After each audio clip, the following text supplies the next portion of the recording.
Hello everyone, welcome back to Buried Files. Tonight we bring you 7 of the most disturbing true Yellowstone Park Ranger horror stories ever recorded. Accounts that will change the way you think about one of America's most beloved national parks. These are not campfire myths or recycled legends, but first-person confessions from rangers who spent years inside Yellowstone's boundaries. People trained to explain the unexplainable until something happened that their manuals could not cover.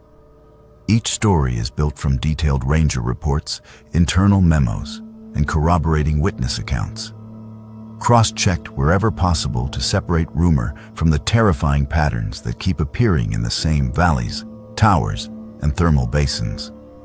Yellowstone is advertised as a place of wonder, but the men and women who patrol it at night know that some calls never make it onto the brochure, and some encounters leave scars that do not fade when the season ends. If you value authentic horror rooted in real testimony and careful investigation, subscribe to Buried Files and hit the notification bell so you never miss our latest descent into the darkest corners of the natural world. After you listen to these confessions, share your own encounters or family stories from the parks in the comments below. Because the more we compare these experiences, the clearer it becomes that something out there is watching back. Now, settle in as we open the case file on Yellowstone and listen to what its rangers were never meant to say out loud. My name is Ryan, and I used to think Yellowstone was a place I understood. On paper, I was exactly the kind of person you would trust out there at night. Former EMT, seasonal ranger for 3 years running, the guy who always quoted policy and rolled his eyes at ghost stories the older staff told around the fire. That changed on a Tuesday shift in late September.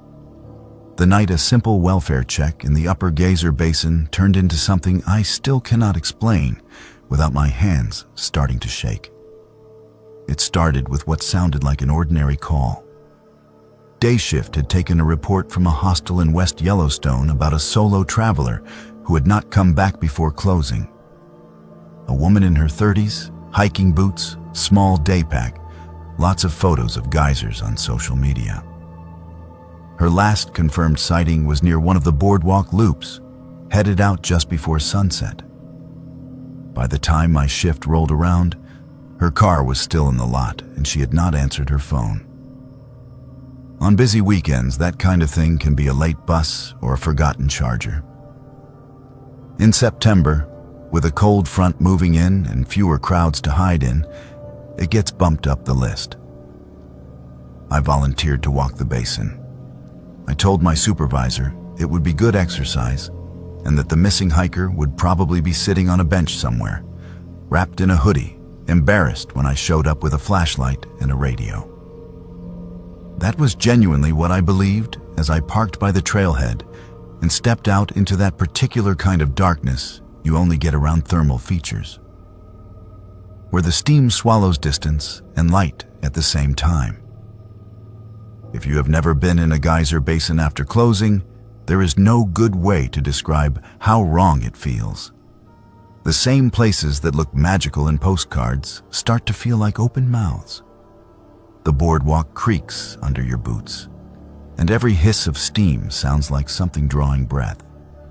The air smells like sulfur and hot metal, and the temperature swings between chilled and almost feverish, depending on where the wind blows the vapor. My headlamp beam cut a narrow tunnel through the fog, pulling pale shapes of railings and warning signs out of the black. I walked the upper loop first, calling her first name every few minutes the way we are trained to do. Nothing answered except the constant bubbling of pools and the occasional low roar of a vent. I checked every bench, every little spur trail that led to an overlook. No pack, no person, no dropped phone. I kept telling myself that this was good, that no sign meant she was probably already somewhere warm and annoyed with spotty reception. Halfway down the main stretch, I saw it. a dark shape on the boardwalk, just past one of the stay-on-trail signs that visitors pose with for photos. For a second, my brain insisted it was just another shadow thrown by my headlamp. But as I got closer, the outline sharpened. A boot, brown leather, women's size, lying on its side with the laces splayed like it had been stepped out of in a hurry. I crouched beside it and felt the first real knot of unease. The boot was warm, but not from a foot. The sole had picked up heat from the boardwalk. A folded park map lay beside it, weighted with a small rock, as if someone had intentionally left those items there to be found. The hair on my arms lifted. People drop gear all the time, but they do not usually arrange it. I swept my headlamp over the gap between the railings and the thin crust beyond. At first, I saw only steam and the faint shimmer that tells you the ground is carrying more heat than it should. Then my beam caught something else. A pair of shallow drag marks, starting at the edge of the planks and running out across the pale surface until the fog swallowed them. Not footprints, not animal tracks. Two wide lines like something heavy had been pulled or pushed. Training kicked in. I keyed my radio and gave my location, told them I had personal effects likely belonging to the missing hiker and possible sign of off-trail travel. My supervisor's voice came back calmer than I felt, telling me to hold position, not to attempt a rescue on unstable ground, and that he was dispatching another ranger with thermal imaging from the parking lot side. Standard, reassuring, familiar.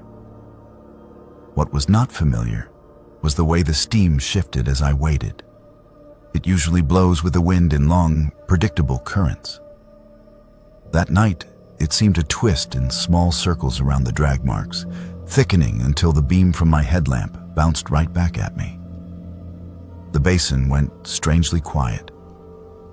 The constant small sounds of boiling water and hissing vents dropped into a kind of muffled hush, like someone throwing a blanket over a working engine. That was when I heard my name. It came from the fog beyond the boardwalk, from the direction of the drag marks. Ryan. Clear, calm, exactly how my supervisor says it when he wants my attention during a briefing. The cadence, the slight downward lilt at the end, all of it the same. I did what anyone would do. I lifted my radio. "Yeah, I copy," I said, feeling stupidly relieved. "I am still at the last coordinates I sent. You almost here?" There was a pause. Then his actual voice came crackling through, sharpened with confusion. "Repeat last, Ryan. I did not call you. I am still 5 minutes out from the lot." I stared at the radio, then back at the fog. There had been no static in the voice I heard, no electronic distortion. It had come from the air itself, from the white wall in front of me. I told myself I was tired, that the sulfur smell was giving me a headache, that I had misheard some shifting of steam in distant conversation. I told myself a lot of things in the next 30 seconds that I no longer believe. Ryan. The second time was closer, right at the edge of the boardwalk, somewhere below eye level. The same familiar tone, but there was something underneath it now.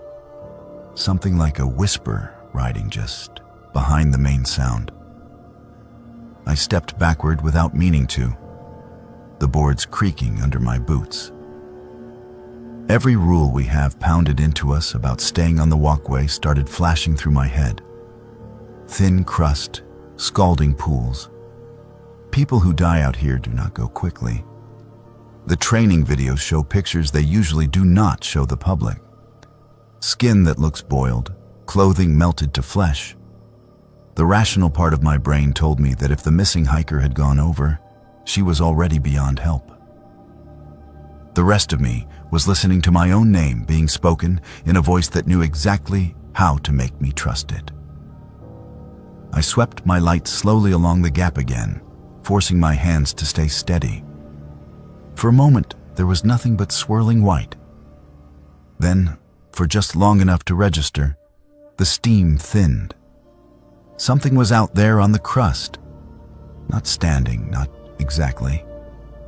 It looked like a human figure hunched low, one arm extended toward the boardwalk. The skin that showed in my light was pale in some places, dark and wet in others, as if parts of it had cooked and sloughed. The face, if that was what I was seeing, was turned away. What caught my attention more than anything was the fact that the figure was not where any living human should have been able to stand. The crust there was thin enough that even a bison can punch through. I knew that from rescue training. I knew it in my bones. The steam rolled back over it in a gust of sulfur and heat, hiding everything. My heart hammered so hard I could feel it in my throat. I must have made some kind of sound because the voice in the fog changed. It stopped sounding like my supervisor. The structure of the words stayed the same, but something in the pitch slid sideways, like a recording slowing down and speeding up at the same time. "Please," it said, "you have to come off the boards. I cannot reach." There was a note in that last word that made every instinct in me rebel. I have worked enough trauma calls to recognize genuine panic. This was not it. There was no urgency, no stumbling over syllables, no breathlessness. It sounded like someone doing a very good impression of distress without understanding what it actually feels like. I do not know how long I stood there, breathing in shallow, sulfur-tainted gasps, staring into a blank wall of white. I remember thinking about all the stories rangers tell each other at the end of the season. The disappearances that never added up. The search grids that turned up neatly stacked clothing with no footprints leading away. The half-joking way people would say, "The park takes who it wants." I used to hate that phrase. That night it wrapped around my ribs like a hand. I forced myself to talk. "Ma'am, if you can hear me, you need to move toward my voice without leaving solid ground. I cannot come out there to you. The boardwalk is the only safe." "Ryan." This time it was almost a hiss. The voice cut across mine, sharp and irritated, like a parent shushing a child. "You do not leave people behind." It knew my training. It knew exactly which string to pluck. In EMT school, they hammered a particular line into us. "You do not abandon a patient who is still viable." I had repeated that line out loud in more than one debrief. I had never said it around my current crew. Hearing those specific words thrown back at me in the fog snapped something I did not realize was brittle. I took another step back. My heel hit the upright of a safety sign and stopped me. The boardwalk behind me curved away into the dark. Ahead of me lay nothing but steam and those twin drag marks whispering into the unknown. For a second, I truly believed that if I stayed where I was, something would eventually reach up through that gap and grab my ankle. The urge to run fought with the urge to freeze. Headlights cut through the trees behind me, spattering weak light across the rails. Another ranger's voice came over the radio, this time in the normal way, wind noise and all, asking for my exact position again. The spell broke like glass. "I am by marker 7 on the upper loop," I said, louder than I meant to. "Advise extreme caution. I have probable fatality off boardwalk, unstable ground, and auditory anomalies." I hated the way that sounded, but there was no other phrase that fit. As soon as I spoke to someone who was verifiably real and approaching, the basin changed. The ambient noise returned in a rush. Gurgling pools, distant loud vent, the small crackle of cooling boards. The steam in front of me started moving with the wind again. No more circular eddies, no more voice. My partner joined me within a couple of minutes, his face pinched against the smell and the cold. We secured the area, logged the location of the boot and the map, and did what we could from the safety of the planks. Thermal imaging picked up an irregular hot mass beyond the edge of the boardwalk, right where those drag marks disappeared. A specialist team with the right gear confirmed what we already suspected the next day. Human remains, not intact, not accessible without risking another life. The official report says the missing hiker disregarded multiple warnings, left the designated path, and fell through thin crust into a scalding runoff channel. It lists the cause of death in clinical terms I am not going to repeat. There is no mention of the arranged boot, the map weighed down with a rock, or the voice that said my name before anyone had broadcast it over the radio. There is certainly no line about a shape in the fog, standing where no one should stand. People ask why I left after that season. I tell them it was burnout, that I wanted steadier work, something closer to family. All of that is true. It is not the whole truth. The part I do not say is this.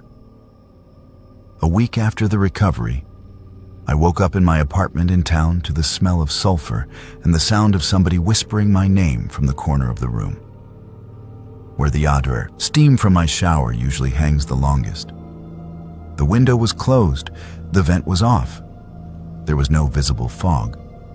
Just that voice, patient and amused, saying, "You do not leave people behind, Ryan. Not even when the boards end." I moved out of Yellowstone the following month. I have not set foot on a geyser basin boardwalk since. And on cold nights, when condensation crawls across the bathroom mirror, and I see shapes in it that do not quite match my own reflection, I remember the drag marks and the hand reaching from impossible ground. And I wonder how many stories we have written off as visitor error that were actually something else reaching through the fog, learning how to sound like the people we trust most. I used to love the smell of smoke. Most people hear that and think of house fires or cigarettes. But for me, it was always campfires and controlled burns. That sharp, dry scent that meant the forest was doing what it needed to do. Fire is part of the cycle. That is what they teach you in ranger training. What they do not teach you is what happens when something refuses to burn.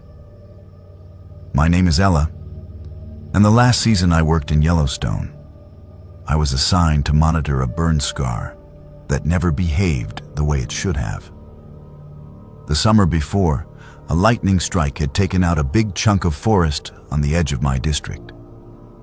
It had been a hot year, dry needles piled deep, and even with the best efforts from the crews, it ran hotter and longer than anyone liked. By the time it was out, the hillside was a skeleton. Black tree trunks, ash drifting underfoot. The earth itself baked into hard, cracked plates. Ugly, but ecologists were excited. That kind of disturbance opens up light for new growth. Life follows fire. That is the cycle.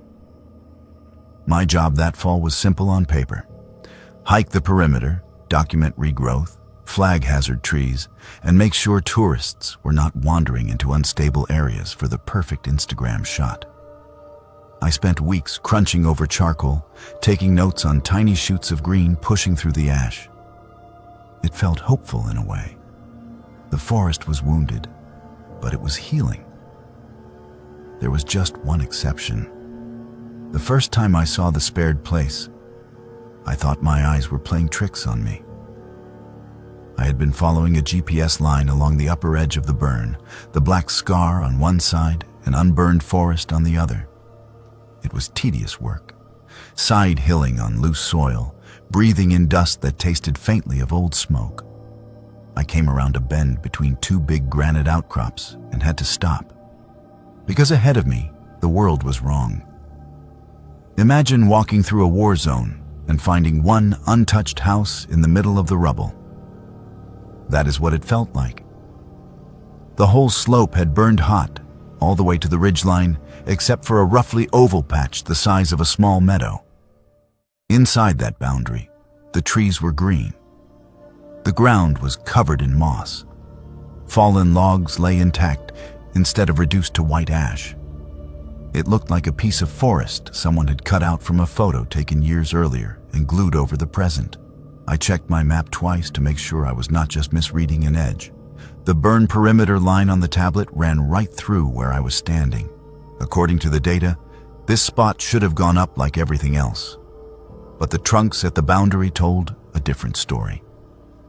They were charred black on the outside, yes, but only on the side facing out. The inner halves were untouched, bark still rough and living under my hand. I stepped closer, boots leaving prints in the ash until I hit the line where the ground changed. On one side, gray dust puffed up around my laces. On the other, the soil was damp and springy, a thin layer of green moss damping my footsteps. The air felt cooler inside that invisible circle, quieter somehow. Even the distant sound of the wind seemed to dim. In the center of the spared grove was a cluster of stones, stacked in a low ring about knee-high. Not quite a fire ring, not quite a cairn. 4 larger rocks formed the corners of what could have been a square if it had been laid out more precisely. Someone had taken time with it, though. The stones were not random. They were chosen, flatter faces inward, lichens scraped off in places to reveal pale granite beneath. I walked around it once, counting my steps. 12 paces across in any direction. The middle of the ring was bare earth, darker than the soil outside, and just damp enough to hold the impression of my boot when I tested it. No sprouts, no needles, just that dark circle of exposed dirt. On the second circuit, I noticed the carving. It was on the inside edge of one of the corner stones, not obvious unless you were standing in the ring and looking down. A smooth oval had been scraped clean, and in the center of that, someone had cut a simple shape, a vertical line with 2 short bars crossing it near the top. It could have been a crude tree or a figure with its arms raised, or nothing at all if you were feeling generous.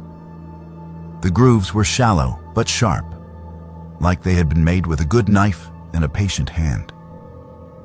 I should have left it alone. I know that now.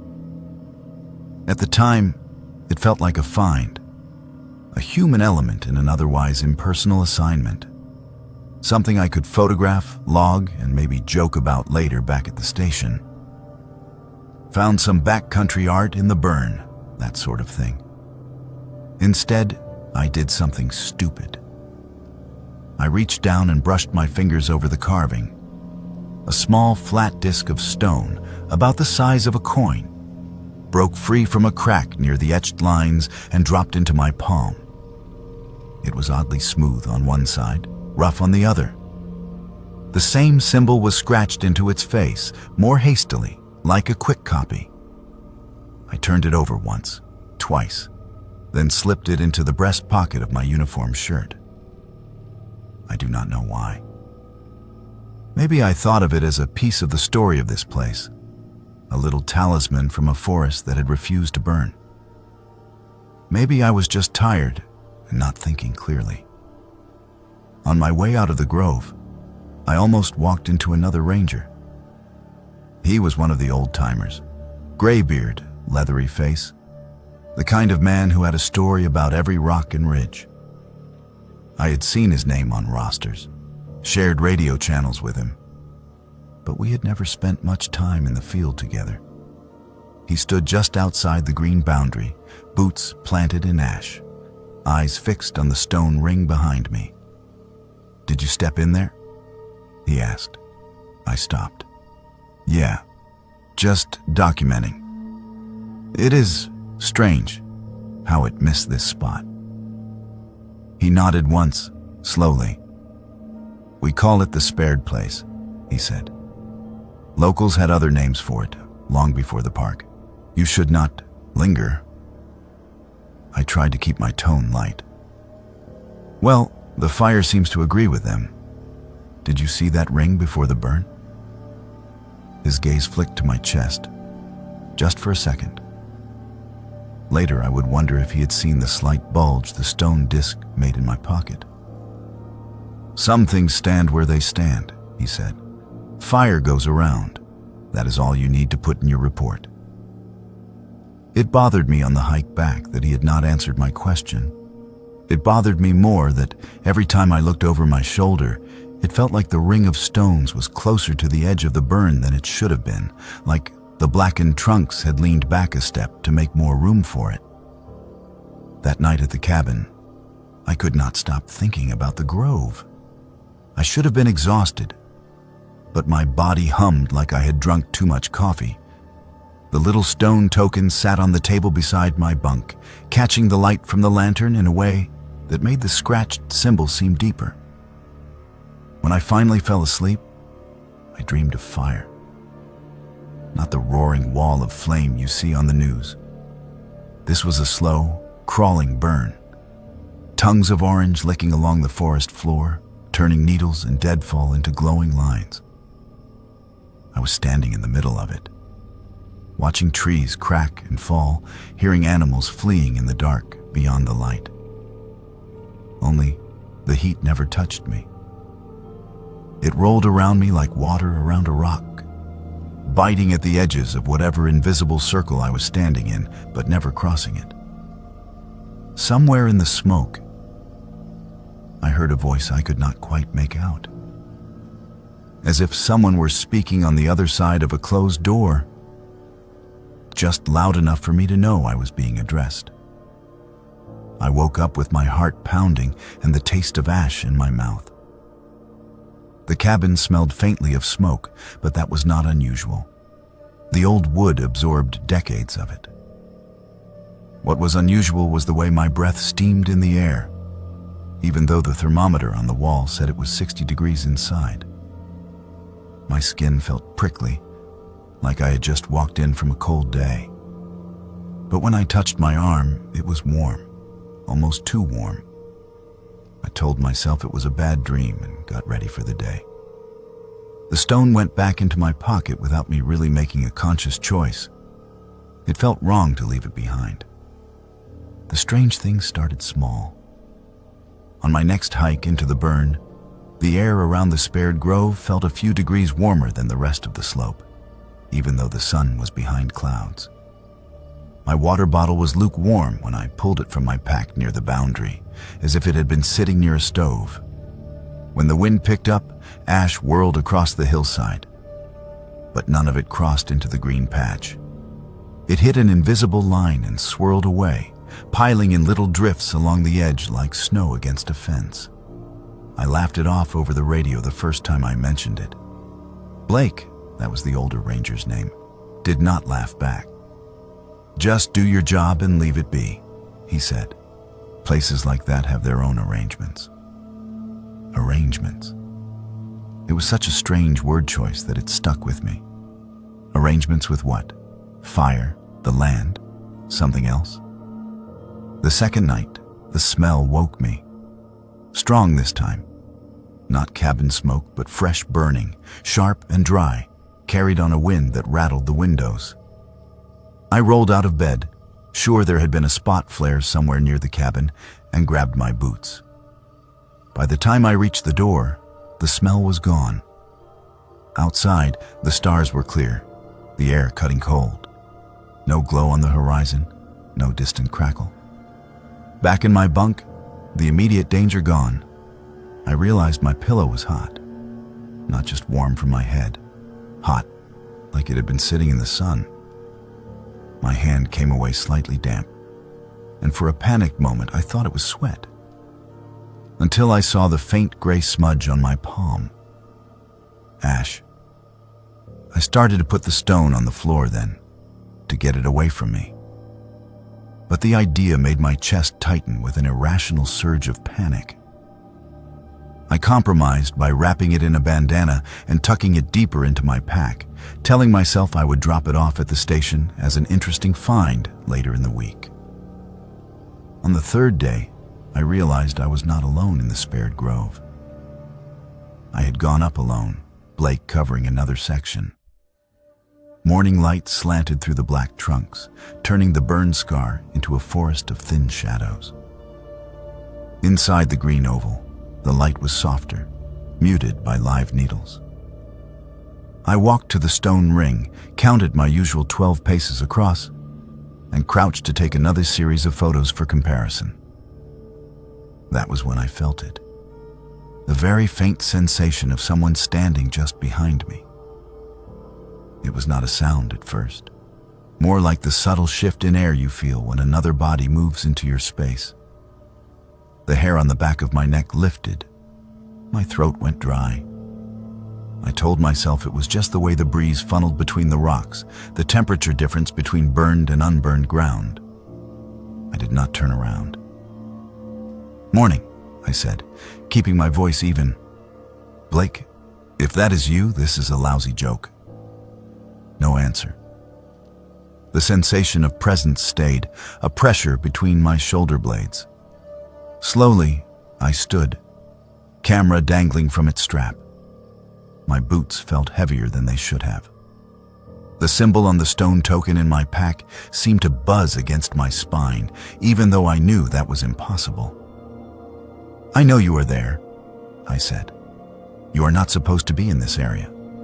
Fire damage." The dry needles overhead rustled. The thing behind me breathed in. It was a subtle sound, almost lost under the wind. A long, slow inhale, like bellows pulling air into a banked coal bed.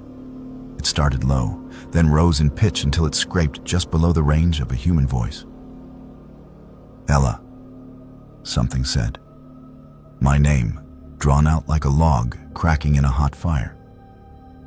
I spun around. There was no one. Just the circle of green, the ring of stones, the blackened wall of burned trunks beyond. No footprints in the moss but mine. No disturbed ash at the boundary. The air, though, was warmer. Not pleasant warm. Oven warm. My skin prickled, and I realized sweat was beading along my hairline despite the cool day. I backed out of the grove, heart hammering, and did not stop until I was a good 20 yards into the burn scar. There, the air snapped back to the expected temperature. Cool, with a faint edge of early snow. My breath steamed normally. My hands shook. I almost called it in. Almost told a dispatch that I was spooked by a patch of forest that had dodged a fire. Instead, I radioed Blake. "You ever feel watched up by the spared place?" I asked. Silence, then a sigh. "You took something, did you not?" he said. The question hit harder than it should have. "Just a little carved stone," I admitted. "Figured it was some old marker. Why?" "You put it back," he said. "Today, before dark." "What is it?" "A promise," he said. "And you do not want to be on the wrong end of whoever made it." I laughed nervously. "Come on, that sounds like something you tell rookies for fun." "I have been here 30 years, he said.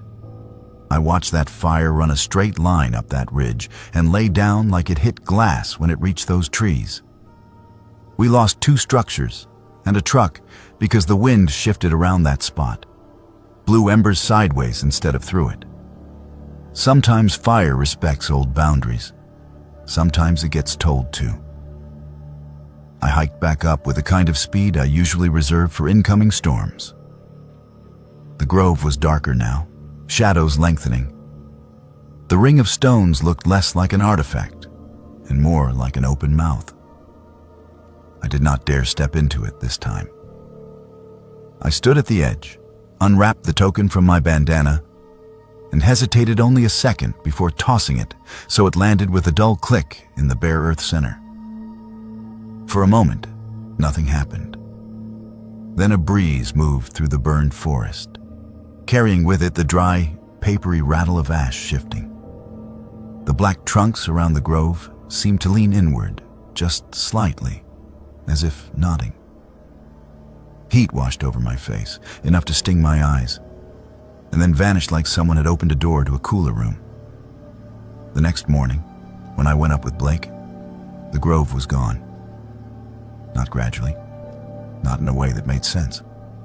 The green oval had been erased. The trees inside the boundary were as black and skeletal as the rest of the slope. The moss was gone, replaced by a thin layer of ash. The ring of stones lay collapsed, scattered as if something had kicked them outward from the center. In the bare earth where the ring had been, a perfect circle of soil was lighter than the surrounding ground, as if it had burned hotter than everything around it. We stood there a long time, saying nothing. "Guess your arrangements changed," I said finally, trying to keep my voice from shaking.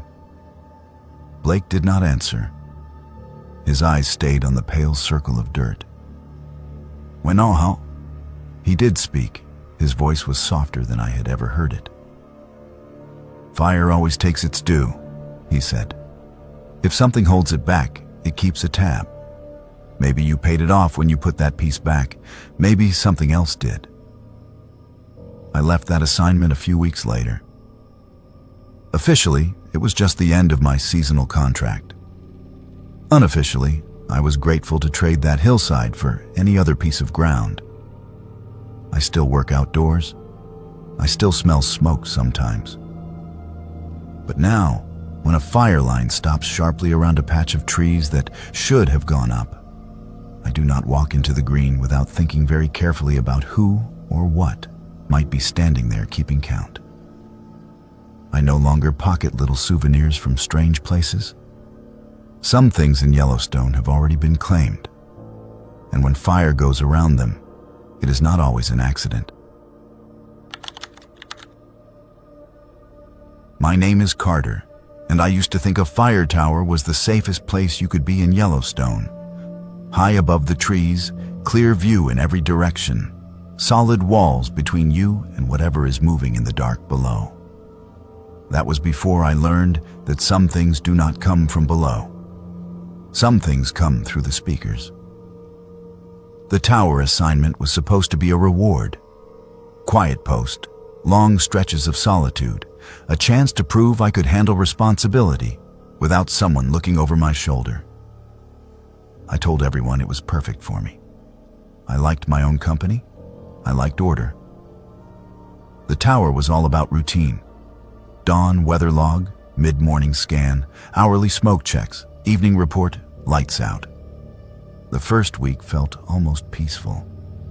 I memorized the ridge lines, learned where the thermal vents gave off just enough steam to look like a column at sunrise.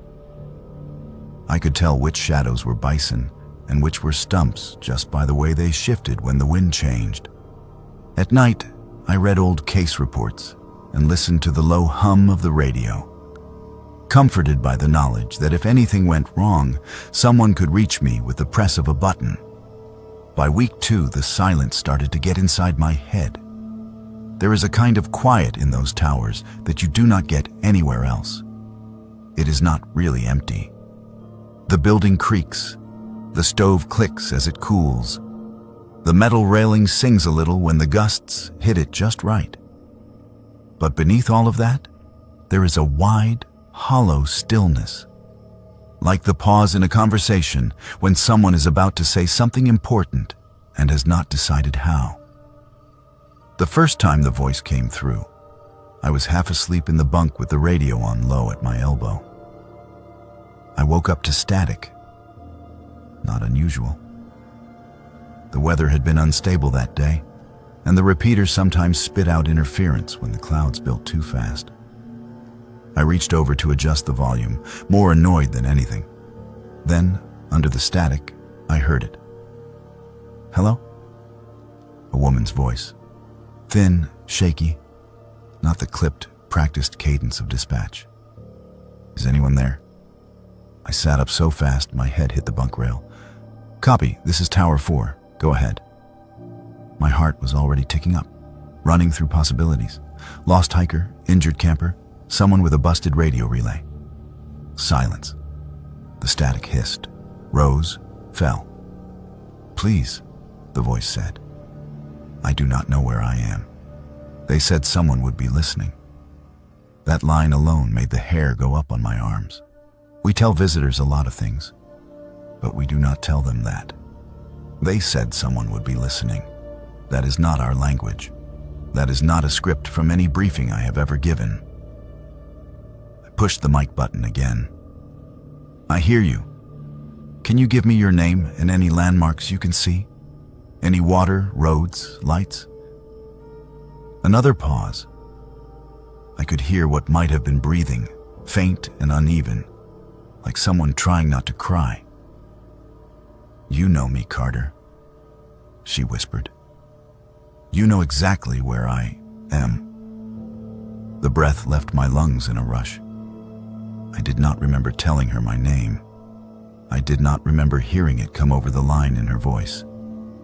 But there it was, hanging between us in the narrow little tower. I had heard that voice before. Not in the park, not on a radio. In a different life. Sitting on the edge of a twin bed in an off-campus apartment, listening to someone explain why she could not keep trying to reach me if I never called back. Her name was Hannah, and it had been 4 years since we had spoken. I swallowed hard and tried to shove that memory back where it belonged. I think you may have the wrong frequency, I said. My mouth was suddenly dry. This is a restricted channel. Can you repeat your location? The radio crackled, then went dead. I switched dials, checked with dispatch, even called another tower to see if anyone else had picked up stray chatter. Nothing. No one else had heard a thing. By morning, I had half convinced myself it had been a dream. The tower gets hot in the late afternoon, even in shoulder seasons, and it is easy to doze off without realizing it. I wrote it off as a mix of stress and loneliness, the brain replaying old tapes in a new setting. 2 nights later, the voice came back. This time I was fully awake, doing a last sweep with the binoculars before logging the midnight report. The radio was on, but quiet. No storms, no fire activity, just the occasional routine check-in from units down in the valleys. I had just set the glasses down when the speaker crackled like someone rubbing sandpaper over metal. Brother, I leaned in. Say again? Static, then clearer. Carter, do not hang up. My hand tightened on the mic. Identify yourself. You talked about this view, she said. Remember? You said there was a tower where you could see forever. You said you wanted to bring me here. The world tilted for a moment. I had said something like that once, late at night. More ambition than plan. I had never actually followed through. I think you have the wrong... I began. The radio popped loud enough to make me flinch. Her next words slid out in a way that made my stomach drop. You left me, she said. You do not get to leave me again? Lightning flickered far to the west, too distant to hear, just silent veins of light in the clouds. I checked the channel number. It was the tower's assigned frequency, the one that fed back to the rest of the park network. There was no private line, no way for someone to spoof a direct call. I did what training tells you to do when a caller seems disoriented. I brought it back to basics. What can you see right now? I asked. Trees, water, a road, anything? For the first time, I heard something other than her voice and the static. A low, constant roar like wind in a canyon or water pouring over rocks. Beneath it, faint clicking, almost rhythmic, like metal cooling. Lights, she said, slowly. A ring of lights in the trees, and smoke. You are not listening. You never listened. That last sentence was not about the park. It was about me. About old conversations in cluttered rooms, about voicemails I never returned. Whoever she was, wherever she was, she should not have known any of that. I felt sweat bead along my spine, even though the tower was cool with the window cracked. My own reflection hung in the glass in front of me, pale and uncertain in the overlapping faint glows from the instrument panel. Behind that ghost version of my face, the mountains were just darker shadows against the sky. "Stay where you are," I said. My voice sounded flat. "I am going to get your signal triangulated. I will keep this line open."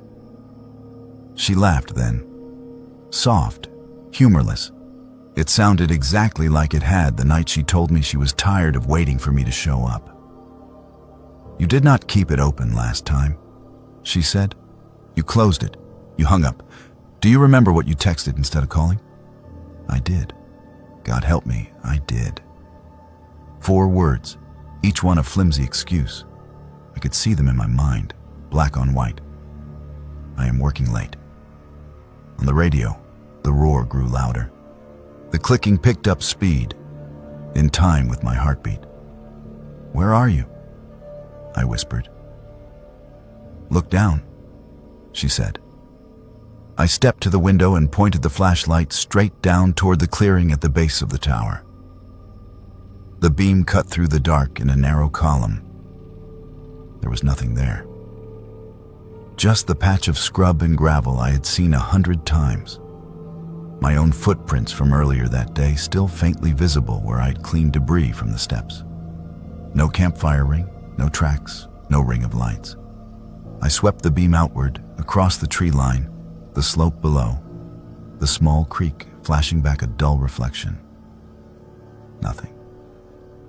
"You are not here," I said. "This is not real." The radio went quiet so fast, it felt like someone had yanked a cord. I stood there for a long time, listening to the tiny clicks of cooling metal and the blood beating in my ears. Eventually, I filed a short, vague note in the log about interference and possible unauthorized use of frequencies. I did not mention the words.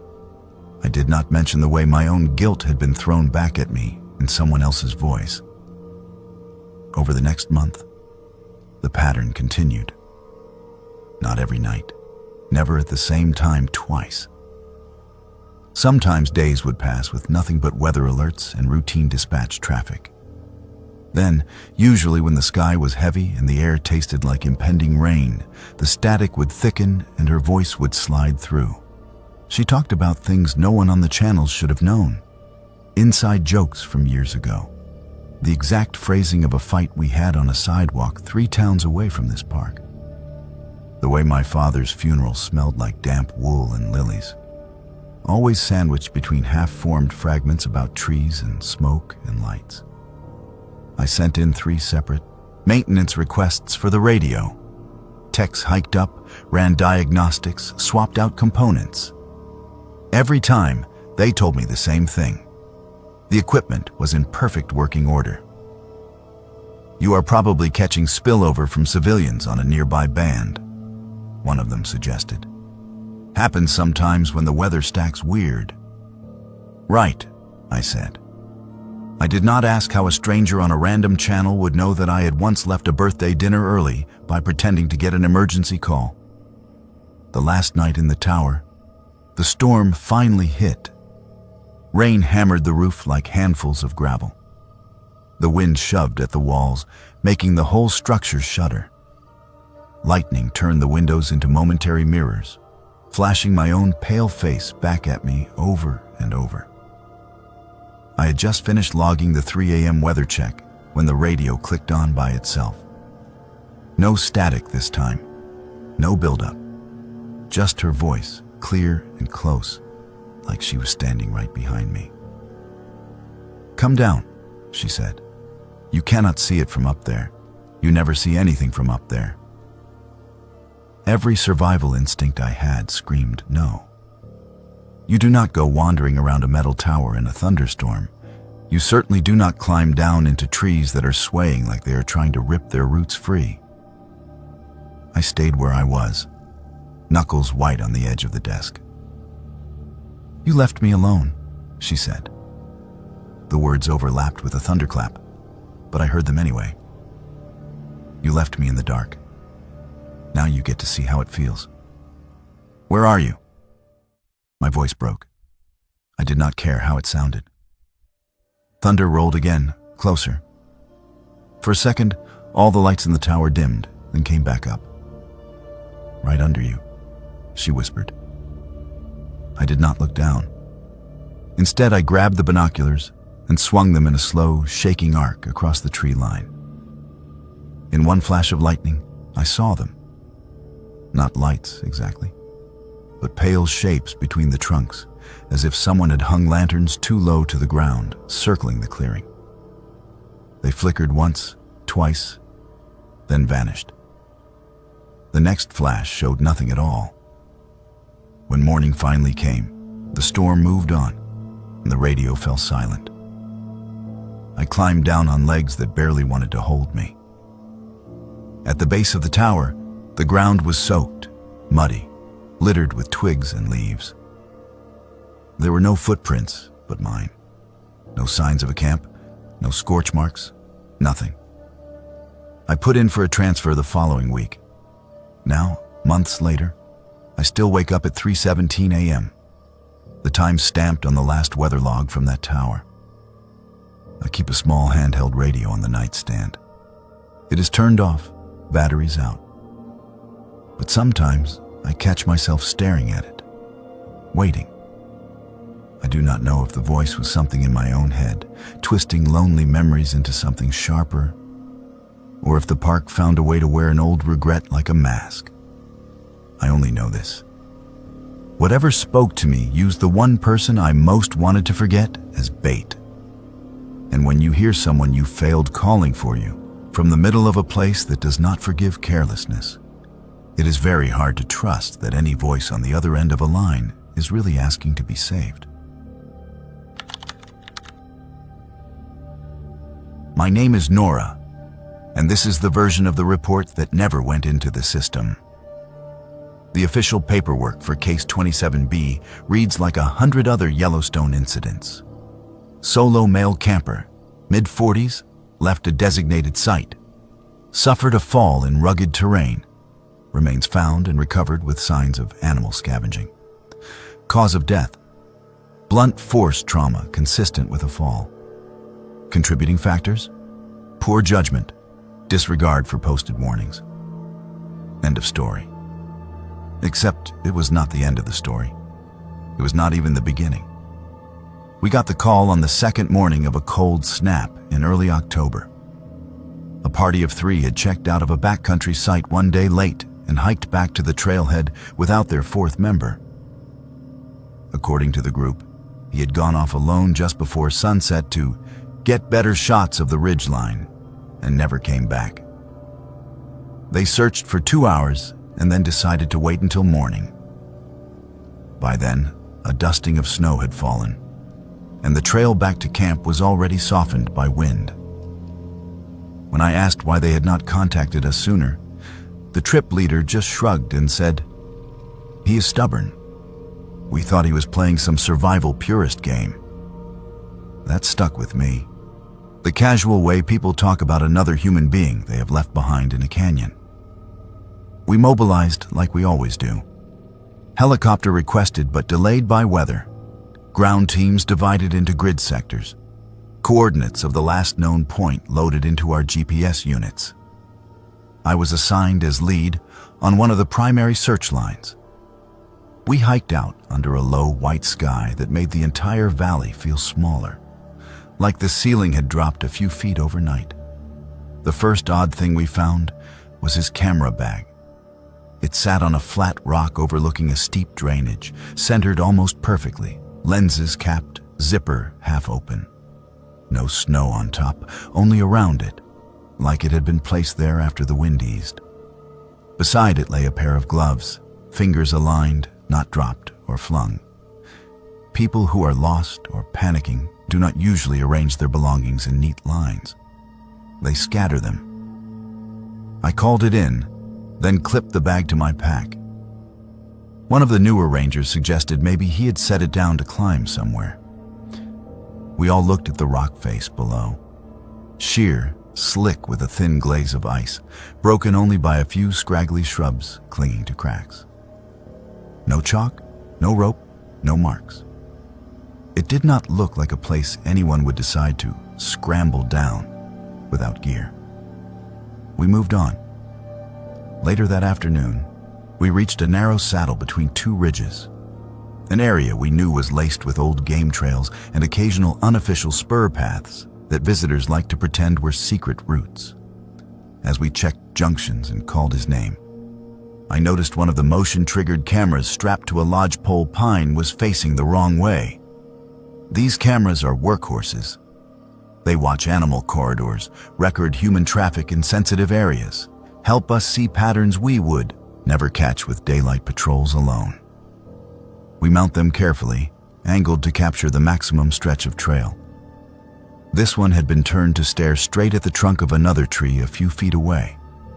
No view of the trail at all. Just bark.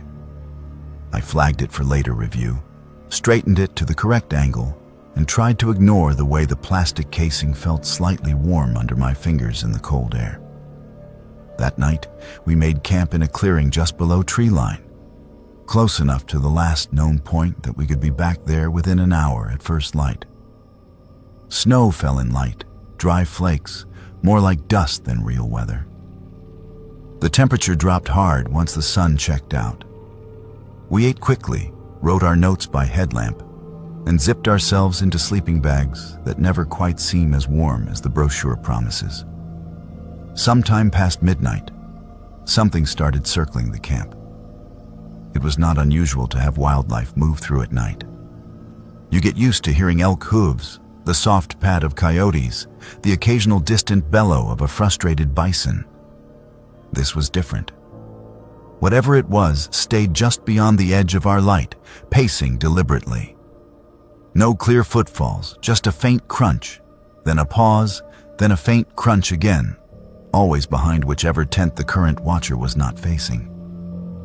We took turns sitting up, watching, calling out softly, "Hey bear, keep moving." Standard routine. No eye shine flashed back at us. No huffing breath, no snapping branches. Just that slow, assessing movement. At one point, one of the guys swore he heard breathing, long and controlled, near his tent wall. But when he opened the flap, there was only cold air and drifting snow.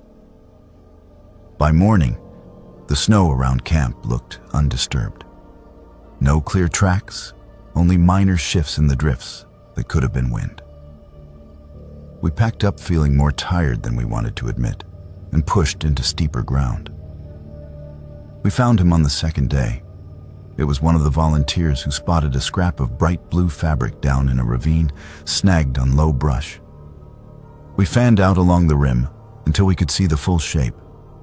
A body lying on its back against a slope of rocks, arms tucked close as if asleep. The snow around him was oddly clean. No scatter, no struggle marks, just a soft halo where flakes had landed and melted, landed and melted. Protocol took over. We marked the site, photographed everything, and carefully made our way down. Up close, the scene made less sense. If he had fallen from above, there should have been some sign of impact in the snow or the soil. A trench where his body had slid, a bruised line of disturbed vegetation. Instead, he looked as if he had been placed there. There were no scrapes on his hands, no torn fingernails, nothing to indicate a desperate attempt to stop his descent. His backpack was missing. So were his boots. His socks were clean. No blood, no mud, no thorns jammed into the fabric. Every identifying item you would expect to find on a body in the backcountry, wallet, keys, phone, permit copy, was gone. Except for the ring. His wedding band had been pushed deep into his mouth. Not lodged accidentally, not caught on broken teeth. Placed. I saw the glint of metal when we checked for airway obstructions, shone my light in, and felt my stomach drop. I will never forget the image of that circle of gold resting against his tongue. We withdrew, documented, did everything the book demands. The medical examiner would later tell us the primary trauma was consistent with a fall, that the injuries matched an impact from a certain height onto rock. What the paperwork did not say was that the fractures did not line up with any obvious drop above the ravine. The slopes were wrong. The angles were wrong. There was nowhere clean for a body to have launched from and landed where he did without leaving more evidence behind. As we secured the area, I noticed tracks leading away from the scene. Not boot prints, not animal paw marks. Bare impressions, elongated, spaced a little too far apart, like someone walking on the balls of their feet. They moved up the ravine wall and into a stand of trees, then faded where the snow had drifted deeper. I called another ranger over, heart thudding. "Do you see that?" He squinted, frowned, and shook his head. "Snow melt, shadows. Do not start seeing ghosts, Nora." I stopped talking about the prints. Back at headquarters, we pulled the trail camera images from the area leading up to the ravine.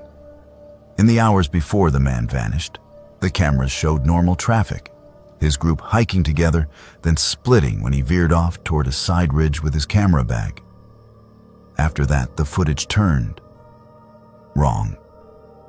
On 3 separate cameras, the angles shifted within a 10-minute window. Each one had been rotated away from the trail to face blank trees or open sky. The last image, clearly capturing him, showed a figure standing a few yards behind him on the ridge. Tall, still, head tilted. No face, just a darker shape within the dark of the trees. The other rangers shrugged it off as a trick of contrast. A branch, a shadow, a coat tossed over a stump. I wanted to believe them. I tried. I wrote my report that night, sitting under the harsh fluorescent hum of the office, hands stiff from cold and fatigue. I listed the facts: time, location, weather, group details, recovery notes. When I got to the part about the ring, I hesitated. That detail went in. You cannot hide something like that in the official record. But the bear prints? The feeling of something pacing our camp? The turned cameras and the shape on the ridge? Those stayed out. Internal Affairs reviewed the case a week later. Standard when a body comes back with unanswered questions. I sat across from a man with a neutral tie and neutral eyes while he asked me whether I felt there had been any negligence on the part of the park in posting warnings, whether our response time had been adequate, whether we had fully educated the group on off-trail risks. I answered everything honestly and watched him type. The little cursor blinking across words like contributing factors and visitor behavior. At the end, he closed his laptop and said, "Is there anything else you think we should know, Officer Johnston?" For a heartbeat, I considered telling him everything. The token-like arrangement of the belongings, the sense of being watched in the dark. The ring pushed where it did not belong, like a message written in flesh instead of ink. The prints that did not match any species chart on our wall. Instead, I heard myself say, "No, that is all." He nodded, satisfied, and moved on to the next file. Here's the part that keeps me up. A week after we closed 27B, I woke to find a set of faint, elongated impressions in the light frost outside my cabin. Not clear enough to photograph, not distinct enough to prove anything. Just a suggestion of weight having passed by my door. The spacing eerily similar to what I had seen in the ravine. I told myself it was runoff. Ice melt patterns, my own imagination knitting shadows into footsteps. I keep telling myself that every time I walk past the wall of missing persons flyers and see how many of them list left established trail as a last known action. The park likes clean stories. A bad decision, a simple fall. animals doing what animals do. We tuck the rough edges away so visitors will keep coming, so they will not see how much we do not understand. I used to believe in that simplification. It made the job easier. Now, when I lead searches, I pay attention to the spaces where cameras go blind for no good reason, to the places where people vanish without leaving the kind of trace physics says they should. I log what I am supposed to log and leave the rest in a separate ledger in my head. Because I have started to suspect there is something out here that knows our roots, our blind spots, our protocols. Something that understands how to stage a scene to look like carelessness and gravity. Something that walks just outside the angles our equipment can see. And whatever it is getting better at arranging bodies to match our expectations. Right up until you notice the one small detail that does not fit, like a ring pushed where no human hand would ever put it by accident. My name is Aiden, and there is one winter patrol in Yellowstone that I pretend never happened. On the calendar, it is just another block of shifts I worked 2 seasons ago. In my head, it is a day that refused to stay in its own place.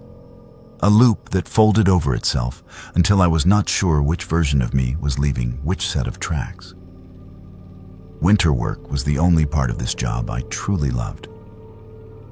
The crowds are gone, the animals keep their distance, and the park finally feels like the quiet, dangerous thing it really is. I knew my snowmobile routes by heart. Closed roads to check for downed trees, shuttered cabins to inspect for damage, radio repeaters to brush free of ice. It was all schedule and routine, the kind of predictable structure that calms a brain like mine. That morning started like every other. The sky was a hard, bright blue, the kind that makes the snow look almost metallic. The air cut at any exposed skin, but there was barely a breeze, and my machine fired up on the first try. I signed out at the station, noted my route on the board, and told the others I would be back before dark. The plan was simple.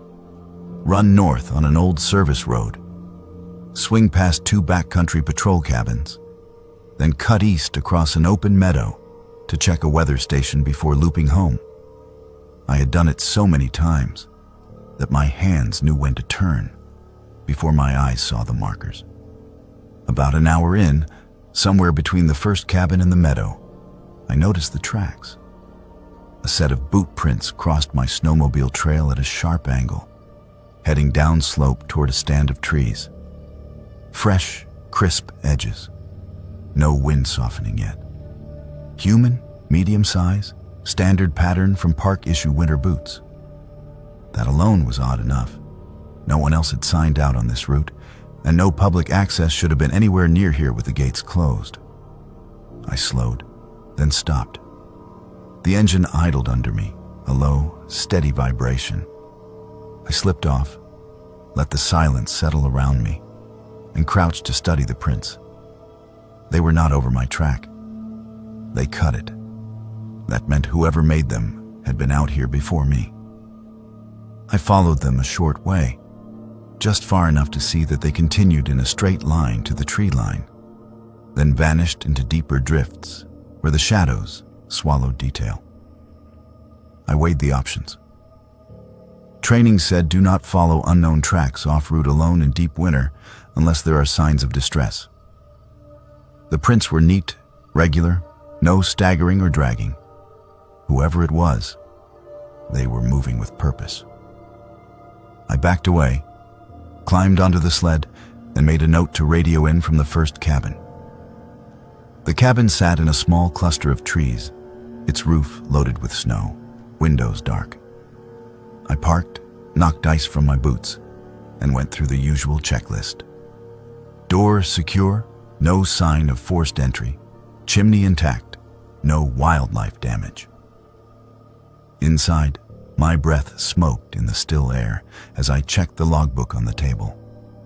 A simple spiral notebook where rangers sign in and occasionally jot notes for each other.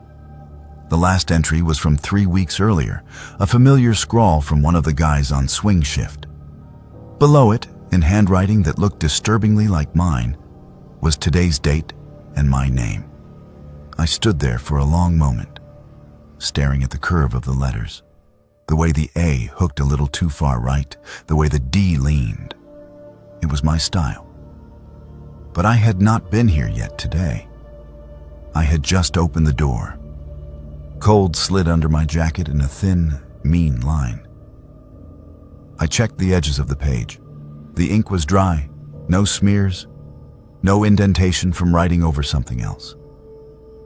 I flipped back a few sheets, half expecting to find other phantom versions of my name, but everything else looked normal. Glove ink transfer, I muttered to myself. Old note, new date in your head. The explanation sounded weak, even to me. I wrote another entry beneath the strange one, pressing the pen harder than necessary. Patrol A. Campbell, Cabin 12, 10:42 hours. Inspection clear. The letters looked the same. Back outside, the boot prints from earlier nagged at me. I tried raising dispatch on the radio, but a wall of static answered. It happens in those valleys sometimes, the signal bouncing wrong. I told myself I would call from higher ground and pushed on toward the meadow. That was where everything started to slide sideways. The meadow was a broad, open stretch of white that I had crossed hundreds of times. A single dead tree stood near the center like a marker, its bark stripped by age and weather. On clear days, you could see your own tracks trailing behind you all the way back to the tree line. Today, as I came out of the woods, I saw 3 sets of tracks. One was the line I was making now, a clean curve from the trees. Crossing it at an angle was a second snowmobile track, older, edges softened, but still readable, heading toward the dead tree from the opposite side. And weaving between them was a set of boot prints. My boot prints. The exact tread, the exact size, that same slight toe out on the left foot I had seen in the unknown trail earlier. I stopped so abruptly the sled fishtailed. My breath fogged the visor. I lifted it, letting the cold slap my face awake. "This is not funny," I said to the empty air.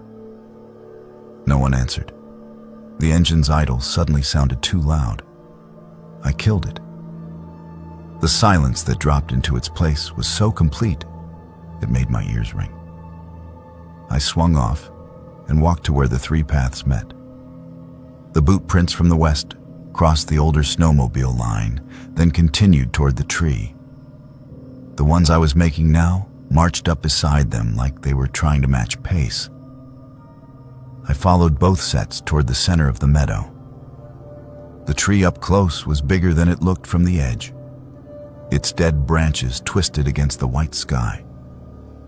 At its base, in the shallow, wind-carved hollow around the trunk, the tracks overlapped in a muddled knot. Then stopped. No circle back, no wandering off, no sign of anyone kneeling or sitting. Just an abrupt end where step became nothing. I turned in a slow circle, scanning the featureless snow. My own pulse thudded behind my eyes. You learn to read tracks out here like another language. This looked like a sentence with no period. It simply trailed off midair. My radio crackled then, sudden and sharp in the quiet. I grabbed for it like a lifeline. "Aiden, what is your position?" The voice was my supervisor's, but distorted, as if coming from very far away. "Crossing Meadow 12, I replied. "Cabin check complete. I am seeing odd sign, possible multiple passes on this route. Have we had any unlogged patrols today?" Static hissed back. Then, faintly, "You already checked that meadow. Do not loop it again. Head east and come in." My skin went cold under all the layers. "Say again?" "This is my first pass through this sector today." No answer. Just a burst of garbled noise and a high, whining squeal that made me pull the handset away from my ear. Enough, I thought. I was tired. I was letting a few weird coincidences snowball into paranoia, and I was wasting daylight arguing with a malfunctioning radio in a haunted-feeling field. I walked back to the sled, forcing myself not to look over my shoulder at the dead tree. The air around it felt thicker, like the space it occupied was heavier than the rest of the meadow. The engine finally caught on the third try. I swung the sled in a wide arc, planning to cut toward the weather station and then home. But as I crested a small rise on the eastern edge of the meadow, my stomach dropped. The same meadow stretched out before me again, the same dead tree, the same tangle of overlapping tracks at its base. For a moment, some part of my brain refused to believe what my eyes were seeing. I checked the compass mounted on the handlebars. The needle pointed steadily north. I checked the handheld GPS clipped to my chest. The little arrow marking my position blinked. On the western edge of Meadow 12, exactly where I had been 5 minutes earlier. I turned the sled in a slow circle, watching the GPS map rotate. No matter which way I faced, the position marker did not move. Panic presses on you differently in the cold. It is heavy, sluggish, like trying to run through waist-deep snow. Every instinct screamed at me to keep going, to push harder in some direction, any direction, until something changed. Another part of me, the part that has sat through too many SAR debriefs, whispered that moving fast when you do not understand what is happening is how people die. I shut off the engine. The sudden silence felt like the realest thing I had touched all day. I stood there, one hand on the handlebars, and listened. No wind, no distant crack of branches. Just a faint, almost subsonic hum I thought at first was in my own ears, until I realized it was coming from under my boots. The snow beneath me vibrated, just barely, like something far below the surface was turning. "Okay," I said aloud, voice shaking. "I get it. I am not going to chase it." I did not try to ride out again. Instead, I took 3 careful steps away from the sled. Then 3 more, always facing the same direction, counting my breaths. At 10 paces, I stopped and looked back. The sled was where I had left it. The tree was still ahead, but further now, the tangle of tracks at its base a little smaller. Behind me, for the first time that day, there was untouched snow. One clean line of my footprints marching back toward the machine. The humming underfoot lessened. I walked back slowly, resisting the urge to glance around for other versions of myself, staggering across other years' worth of patrols. When I started the engine again, the GPS blipped once, then caught up, the little arrow jumping to a new position, eastern edge of Meadow 12. Right where it should have been all along. The rest of the route home passed without incident. The radios behaved. The cabins ahead were as ordinary as weathered wood and cold stoves can be. Back at the station, I did not mention the duplicate log entry or the looping meadow. I wrote a bland report about minor interference and recommended a calibration check for the GPS. My supervisor signed off without comment. A week later, curiosity finally overrode common sense. I pulled the Cabin 12 logbook from storage and flipped to the page for that day. There was only one entry in my handwriting. The strange duplicate had vanished, if it had ever been there at all. Sometimes, on nights when the wind rattles the windows just right, I dream of that meadow. In the dream, there are not just 3 sets of tracks, but dozens, crisscrossing in layers of ice and powder, all with my stride, my boots, my small hesitations. They circle that dead tree like rings in a cut trunk. Each one a year, I almost did not make it back. I still run winter patrols. I still cross Meadow 12. But I do it once, straight through, no detours, no chasing oddities in the snow. If the GPS glitches or the radio coughs up a familiar voice telling me to go around again, I kill the engine and wait. Out here, time is just another terrain feature. Most days it behaves. Some days it folds. And on those days, the only smart move might be to stand still and hope the loop closes without taking you with it. My name is Haley, and the first time I realized something in Yellowstone was learning how to wear my face. I was sitting in a training room watching myself on a television I did not remember standing in front of. On the screen, I was in full uniform, smiling that professional ranger smile, delivering the standard front country safety orientation. I knew the script by heart. I had given that talk 100 times. But halfway through the video, I said something I had never said in my life.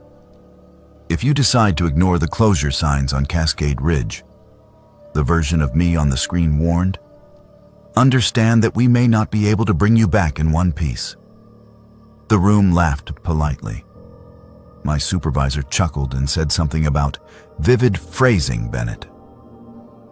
I sat there with my hands locked together in my lap, staring at my own lips, shaping words I had no memory of choosing. We did not have a closure on Cascade Ridge when that video was filmed. We did not have a closure there at all until 3 weeks later, after the day I lost.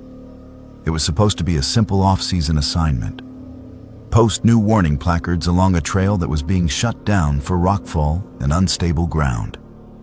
No crowds, no chatter, just me, my pack, a staple gun, and a stack of bright yellow signs telling people to stay away from places they could get themselves killed.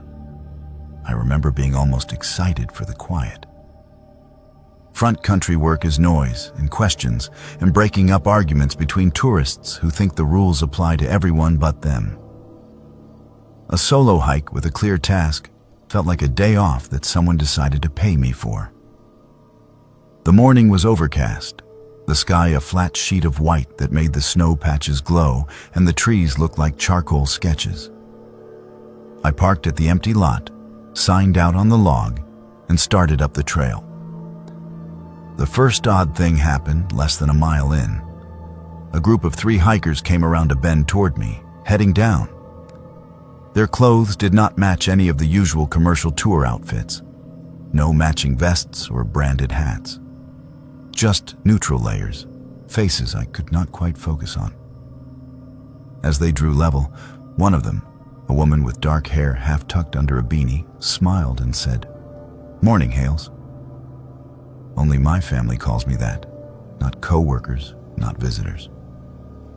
I opened my mouth to ask if we knew each other, but the 3 of them were already past, moving in oddly synchronized steps, boots landing almost at the same instant, like a single creature with 3 bodies. When I turned to call after them, they were further down the trail than they should have been for the few seconds I had my back turned. No crunch of accelerated footsteps, no slipping or sliding, just distance that did not make sense.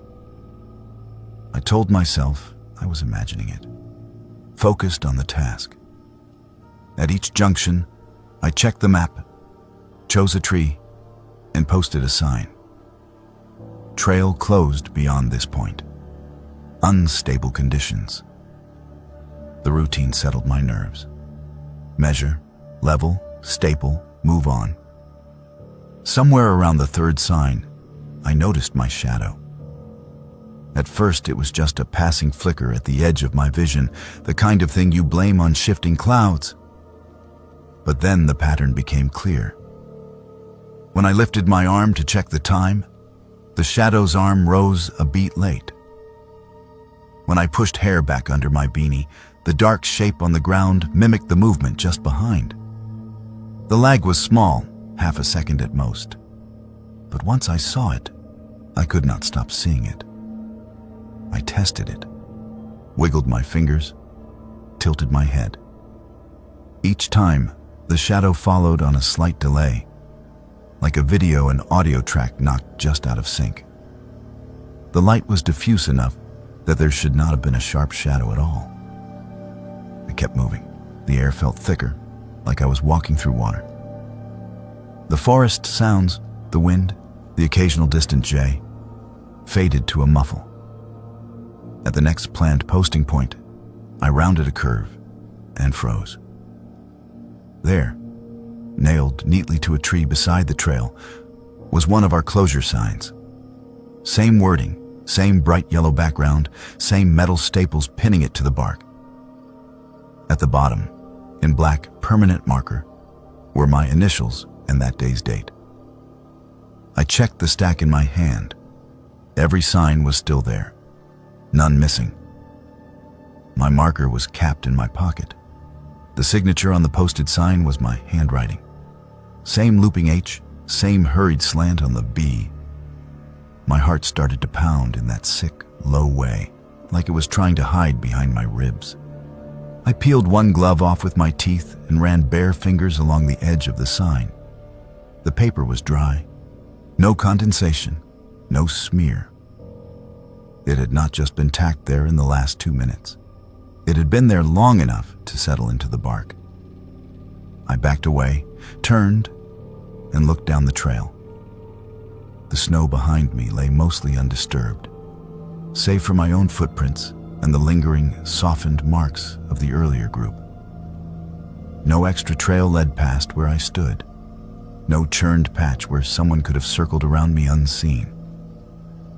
"Okay," I said out loud, because the silence was starting to press on me. "This is not funny." The trees did not answer.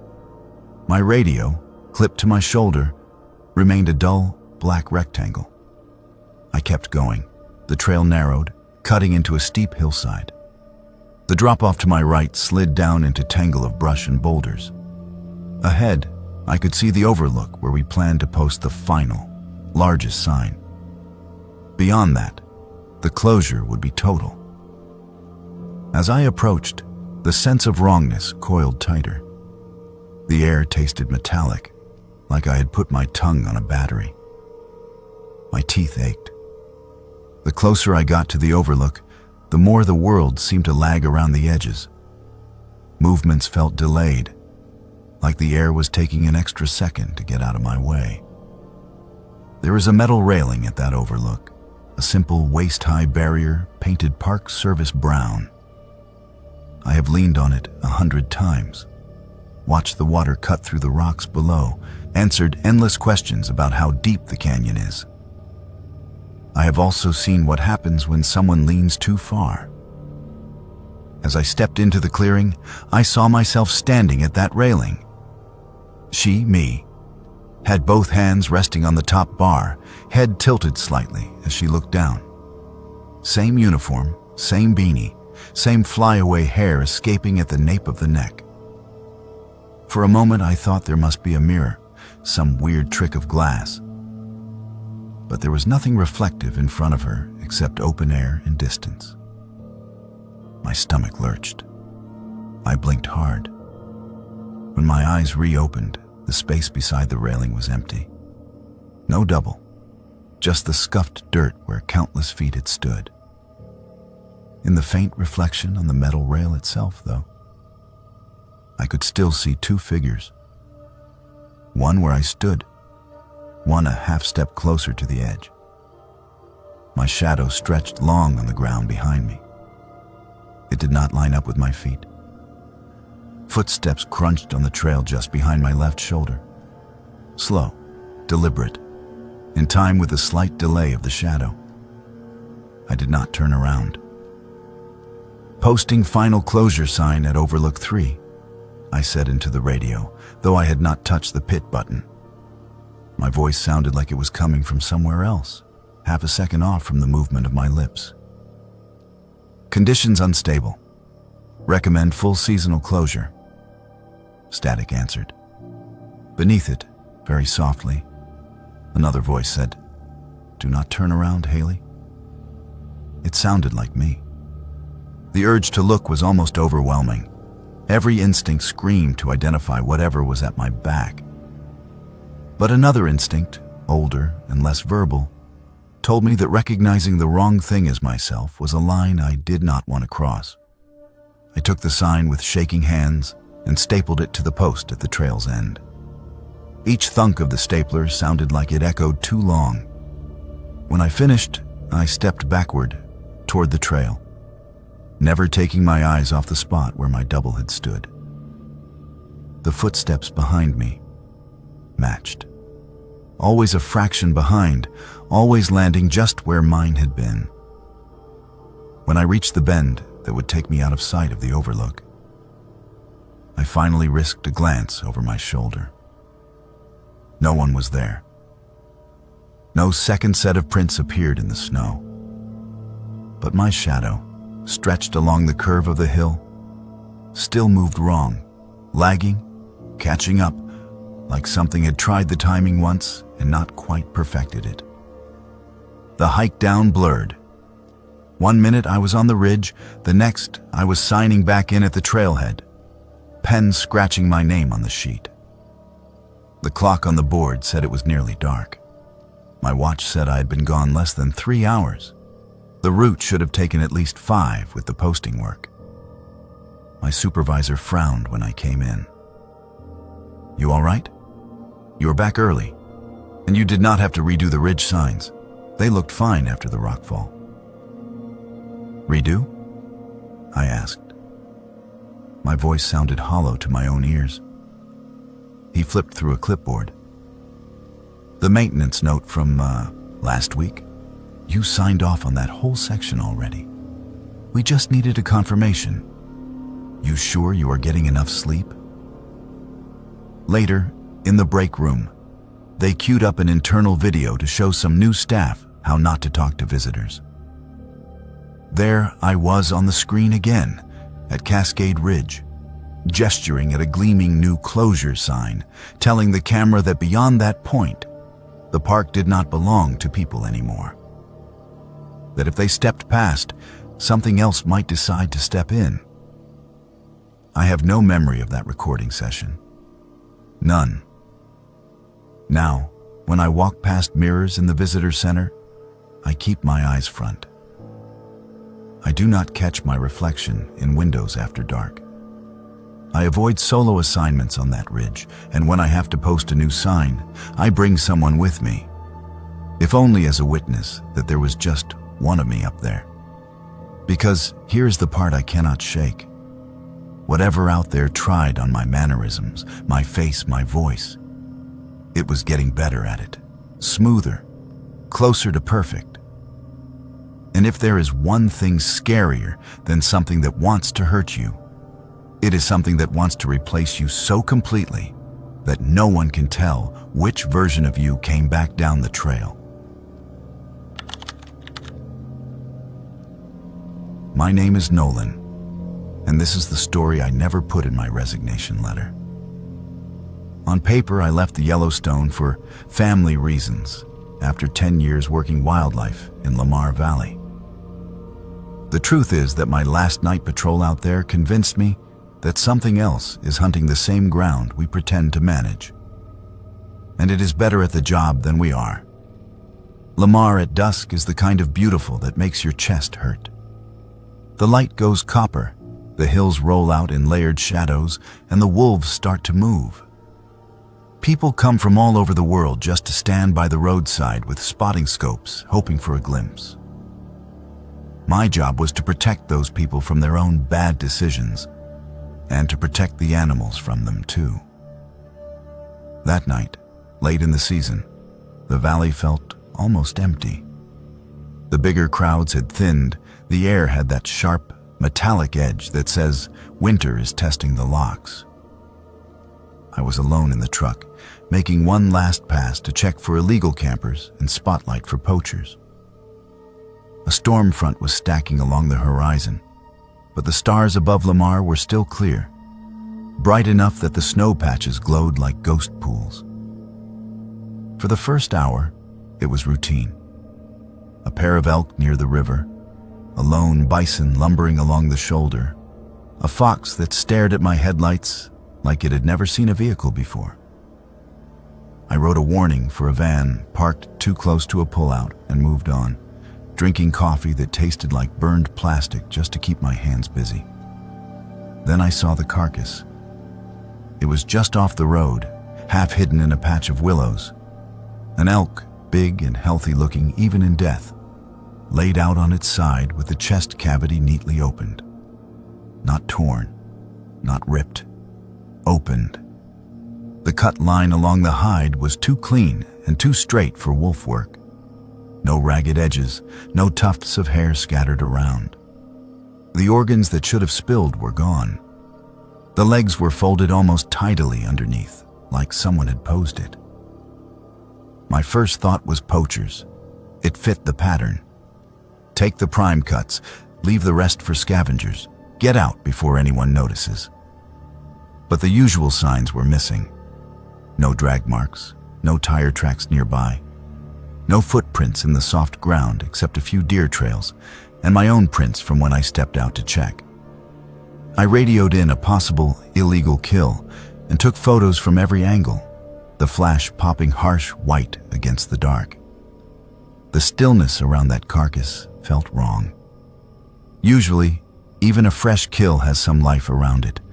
Ravens watching from branches, a distant coyote listening for an opening. This one was silent. The only sound was the slow tick of my cooling engine. I was back in the truck, logging the coordinates, when I heard the first howl. I know wolf voices. 10 years out here, and you could wake me from a dead sleep. And I could tell you the difference between a contact call and a rally cry, between a pup complaining and an adult warning. This sound did not fit any of those. It started low, almost like a moan, then climbed, not just in pitch, but in number. One voice became several, then many, all hitting the same note, all rising and falling in perfect synchronization. The hair on my arms lifted. Wolves do chorus, but not like that. They overlap, weave in and out, individuals threading through the group. This was one sound split into pieces. I killed the engine and stepped out, letting the cold close over me. The howling was coming from deeper in the valley, beyond the line of willows, somewhere along the slope that leads up toward the northern hills. I grabbed my spotlight and swept it across the dark, looking for eyeshine. Nothing. Not a single glint. The howls circled, the direction shifting without any accompanying movement in the brush. One moment they sounded like they were above me, the next like they were behind, then suddenly way out across the flats. No crunch of paws on snow, no snapping twigs. Just that eerie, perfectly timed call, like a recording played through invisible speakers. "Knock it off," I muttered, more to myself than anything, and swung the spotlight again. This time it caught something. Two sets of tracks intersected the narrow trail that led away from the carcass. One set was exactly what I expected from a big canid. Deep paw prints, nails evident, stride easy and confident. The other set made my throat go dry. Boot prints. Human, heavy treads, similar to the kind you see on serious backcountry gear. They walked right alongside the paw prints, matching their length and spacing so closely it looked like a single creature with two different feet. Whoever it was had not been dragged. There were no stumbles, no signs of someone being forced. Just two beings moving as one. I followed them with the beam, watching as they veered off the game trail and up toward a darker line of trees.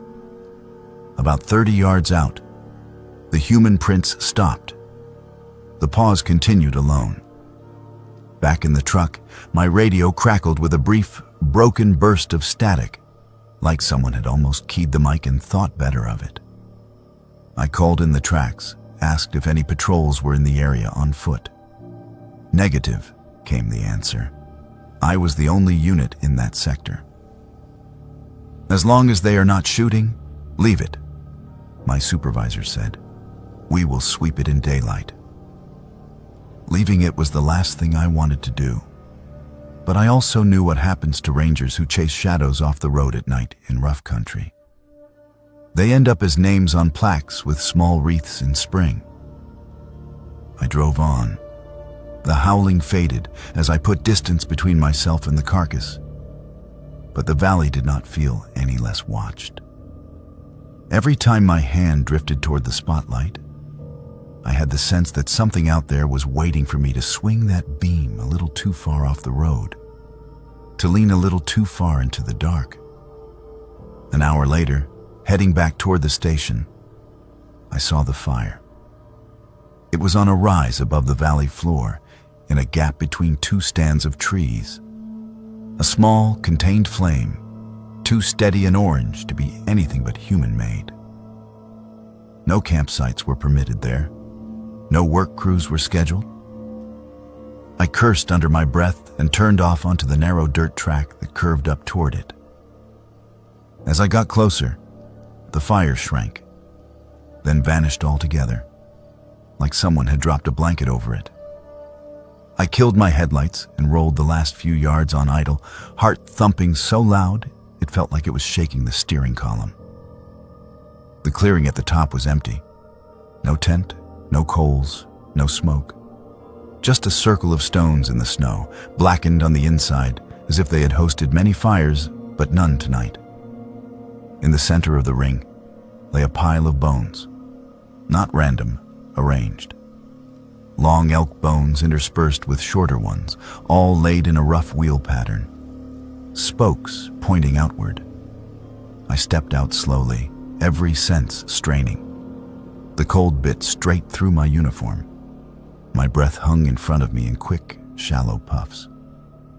There was a sound then from the tree line, not the howl this time. A single, low chuckle, half human, half something else. I spun, raising the light. The beam caught eyes.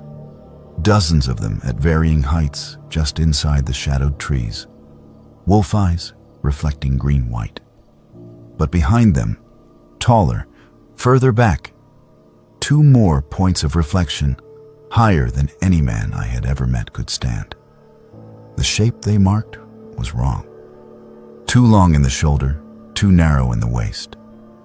Hanging from that tall, dark outline was an elk skull.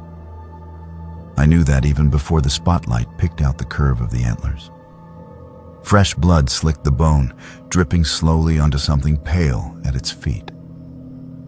A mask my mind supplied, because the other option was to accept that something had grown into that shape. The wolves did not move. They ringed the figure like obedient dogs waiting for a hand signal. The air hummed with their held-back energy. The skull-headed thing turned slightly, just enough that the empty sockets faced me. When it spoke, the voice was not loud, but the words carried clean all the same. You should not be here alone, Nolan. Hearing my name from that hollow, bone-echoing rasp snapped me out of whatever root-deep trance had pinned me. I stumbled backward, almost went down in the snow and scrambled for the truck. I did not remember starting the engine. I did not remember turning the wheel. One moment I was on my knees in the cold. The next the valley was unraveling in my rearview mirror, my tires chewing gravel as I barreled back toward the main road with my lights off and my heart hammering hard enough to blur my vision. When I finally dared to look back, there was nothing on the rise. No fire, no eyes, just the dim outline of trees against the sky. By the time I reached the station, my hands were shaking so badly I could barely fill out the nightly log. I wrote down the carcass. I wrote down the suspicious cuts and the human tracks. I wrote unidentified figures at a distance and recommended increased patrols. I did not mention the mask. I did not mention my name, spoken by something that owned a ring of wolves. 2 days later, We sent a team to check the site in daylight.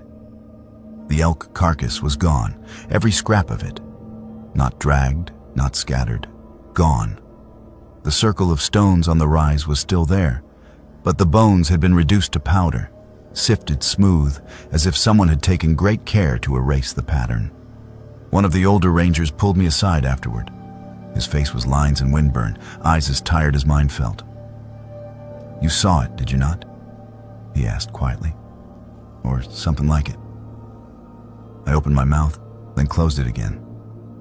Finally, I said, "I saw enough." He nodded, like that was all the confirmation he needed. You will not find that in any manual. But the stories are older than the park. People who wear heads that are not theirs. People who call the predators instead of fearing them. You run when you see that. You did right. I handed in my resignation a month later. I told them I was burned out, that the long nights had gotten to me, that I wanted to be closer to home. They shook my hand, threw me a cake in the break room, told me I would be back someday because guys like me never really leave the field. Maybe they are right. Maybe I will miss the valley enough that the memories loosen their grip. But every time I hear a wolf documentary on TV, every time a nature app on my phone plays a recorded howl, part of me waits for the moment when the sound slips.